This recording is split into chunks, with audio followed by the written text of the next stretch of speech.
बलात् खींच करके सच्चिदानंद प्रभु की तरफ मोड़ देना, उनमें लगा देना, यह चमत्कार होता है। ये संतों का चमत्कार होता है। और तो सब जादूगरी है।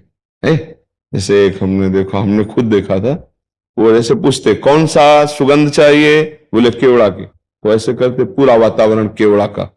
ऐसे वो छोटी मोटी सिद्धियां, छोटे एक गायत्री से अनुष्ठान करने वाले संत को ऐसे करते तो पैसे ही पैसे चांदी के निकलते। ऐसे हमने सभा में देखा, उस समय नई अवस्था थी। तो ऐसे ये जादुई बातें जो है, ये संसारियों को लुभायमान करके उनकी मनोवृत्तियों को आकर्षित करने के लिए है। इसका कोई मान। संतों का जो संत शब्द है, सत्संगति संसति का रंता, सीधी बात है।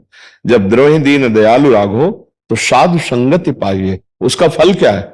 हमारे मन की वृत्ति बलात् श्री भगवान में लग जाए, हमारी इंद्रियां बलात् अशुभ आचरण छोड़ करके प्रभु की तरफ बढ़, हृदय में आग लग जाए कि मैं बहुत गलत हूं, मैं बहुत नीच हूं। जैसे दर्पण देखने पर पता चलता है मैं कैसा हूं, ऐसे सत्संग दर्पण है, संत संग दर्पण है। वो अंतर्मुख करके जे भी देखा त्राहिमाम मच गया, अब लो नसानी अब ना नसयो, भाग पड़ा प्रभु की तरफ। ये चमत्कार संतों का होता है।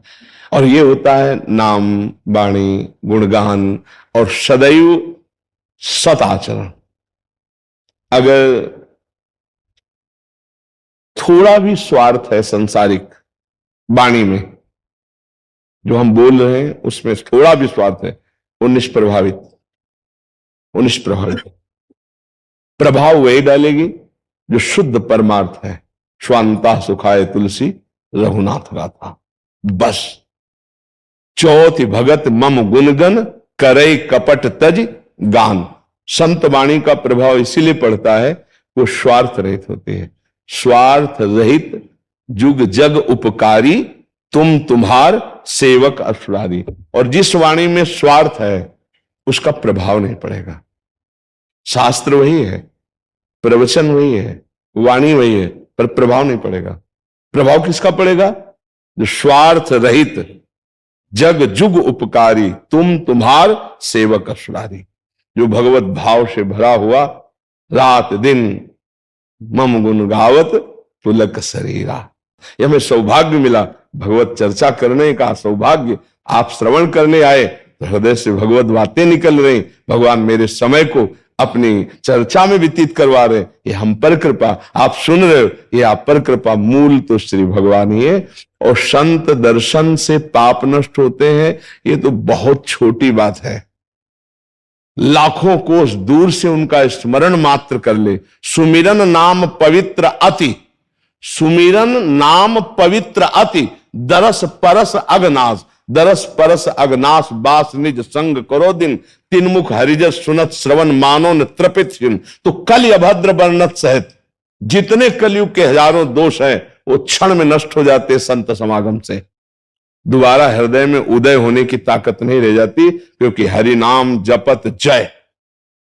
निरंतर वो नाम जापक बन जाएगा। अगर संत संग है तो नाम में प्रीति हो जाएगी, संत संग है तो प्रभु की तरफ चल पड़ेगा, संत संग है तो असद आचरणों के त्याग का उत्साह जागृत हो जाएगा, संत संग है तो जीवन उदासीन हो जाएगा। व्यर्थ गया जीवन मेरा, हे नाथ अब जीवन ना व्यर्थ जाने पावे, अब मेरा एक एक क्षण आपके स्मरण में जाए। ये संत संग से होता है। भगवान कृपा करते तो संत संग देते हैं। संत की पहचान यही है कि जिसके समागम से, जिसके सानिध्य से हमारे असत आचरण दूर हो और भगवद आचरण, दैवी संपदा आ जाए, भगवदीय भाव आ जाए, तो हमारा संत संग। नहीं तो संत संग नहीं हुआ। बतसंग भले हो गया हो, संत संग नहीं हुआ। तो उमा संत समागम समन लाभ कछु आन, ये बात कह दी भगवान शंकर ने। संत समागम समन लाभ कछु आन। क्यों?